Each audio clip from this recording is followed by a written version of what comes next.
செராஸின் ஜலாலோக்யூவில் உள்ள ஒரு வணிக வளாகத்தின் முன்புறம் சந்தேக நபர்களால் 2 ஆடவர்கள் சுட்டுக் கொல்லப்பட்டனர்.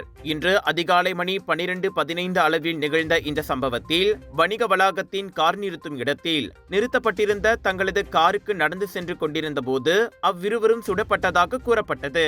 தலைக்கவசம் அணிந்த ஒரு கும்பல் திடீரென வர்த்தக வளாகத்திற்கு வெளியே இருந்த இருவரை நோக்கி ஓடியதாக நேரில் பார்த்த சாட்சிகள் தெரிவித்தனர். சந்தேக நபர்கள் பாதிக்கப்பட்டவர்கள் மீது பலமுறை துப்பாக்கி சூடு நடத்தியதை தொடர்ந்து அவர்கள் இருவரும் இரத்த வெள்ளத்தில் கிடந்ததாக கூறப்பட்டது.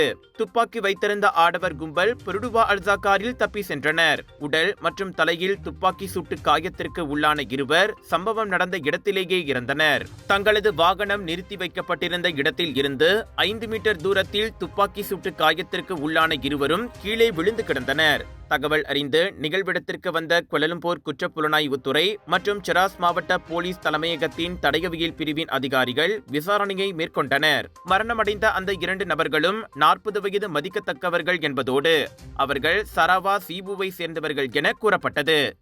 விலையோ மலிவு, செலவோ குறைவு, தரமோ உயர்வு, மனமோ நிறைவு. மக்களின் தேர்வு என்ரிகோஸ் முழு ஆடை சத்துள்ள பால்மாவு.